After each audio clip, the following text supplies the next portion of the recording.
Ito naman yung big pool nila mga kalakbay. Yung pambata, ang galing nyo. I-enjoy sila.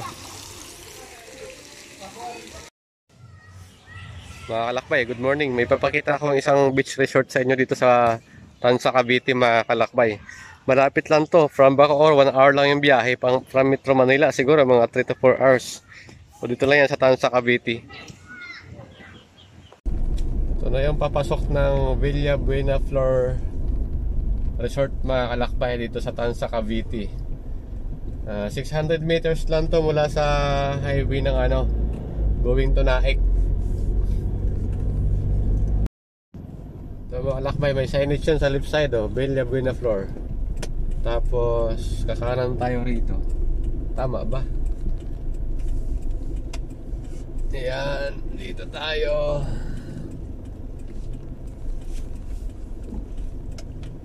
Villa Buena Flor. Ito na yung Villa Buena Flor Resort. Yan. Malinaw yung dagat. Maganda. Parang aga, marami na naliligo agad Saan ba tayo pumarada? So yun, malawak yung parking nila mga kalakbay.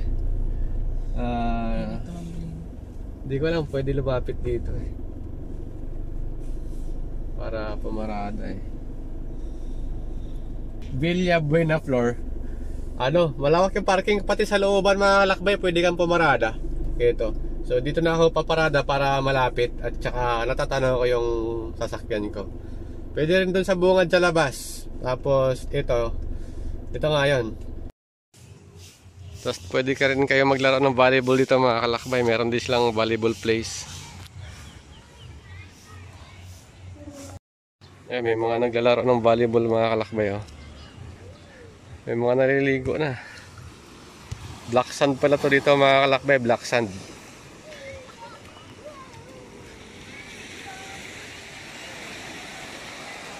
Ito yung karagatan dito sa Villa Buena Flor.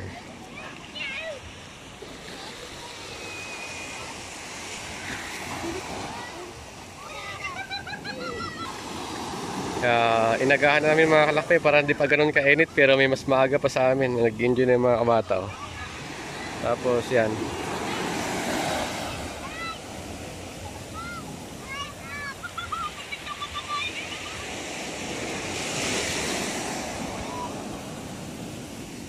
Dito medyo maalon nga lang siya ng konti, pero ano naman yan, kayang-kaya naman yan.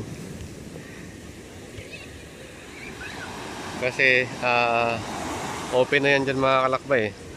Doon, na yung Manila Bay dyan sa unahan.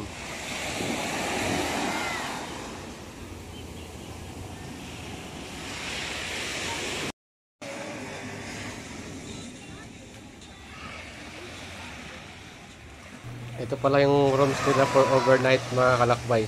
Yung rate pala nito is 600 yung 6 na oras. Kapag overnight kayo, 1,200 yung rate dito sa overnight na room.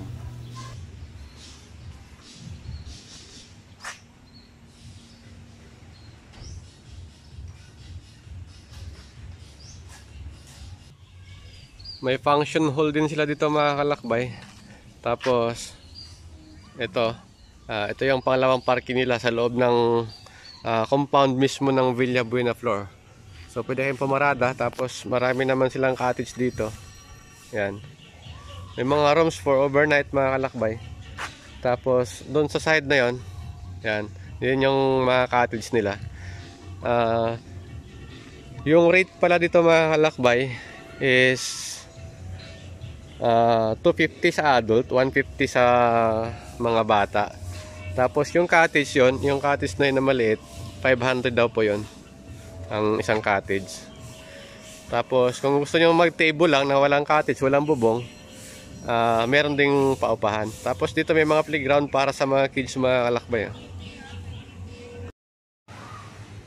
Mga kalakbay, iihaw tayo ngayon ng 2 tilapia, isang bangus, saka meron tayong limpo dito. Limpo, saka patay balunan. So, hindi naman natin barbecue yung patay balunan mga kalakbay. Ito na yung naluto naming baon mga kalakbay. Meron kaming pandesal. Ayan. Tapos nilagang kamuti, talong na inihaw, lato-lato. Tapos yung limpo namin, dalawang klase ito mga kalakbay. Isang asin lang, binabad sa asin, tsaka marinated ng toyo, tsaka ketchup. Tapos ito na yung bangos, tilapia, nadali na. Meron kami soft drinks, tsaka mga chichirya. Yun lang yung mga baon namin mga kalakbay. Biglaan lakad lang to. Kaya natutuloy kasi biglaan lang eh. Dito pala mga kalakbay, may swimming pool din sila dito. Pagka pasok mo na ng resort mismo,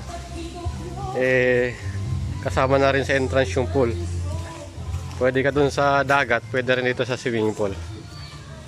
So samahan ko muna yung anak kong uho sa swimming pool. So ito yung pool nila. Meron din pala silang mga table at saka cottage dito. Ayan. Ito yung pambata na pool. Ayan, pambata. Ito naman yung big pool nila mga kalakbay. Yung pambata, ang galing eh. I-enjoy sila oh.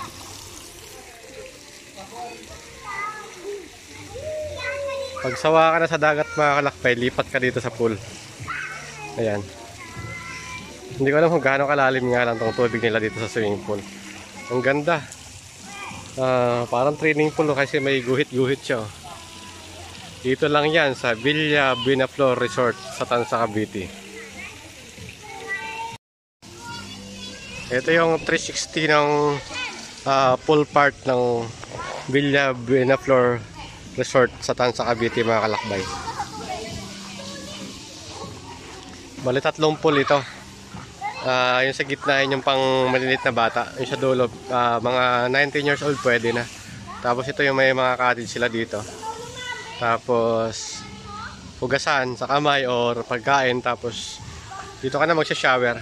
Tapos meron silang dalawang slide. Yan. Isa dito to sa pang adult pool mga kalakbay. Tsaka yun sa pangalawa sa kabilang side.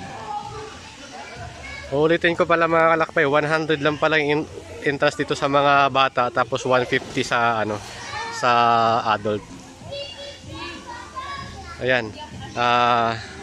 Affordable naman, tapos yung cottage nila 500 lang mga kalakbay.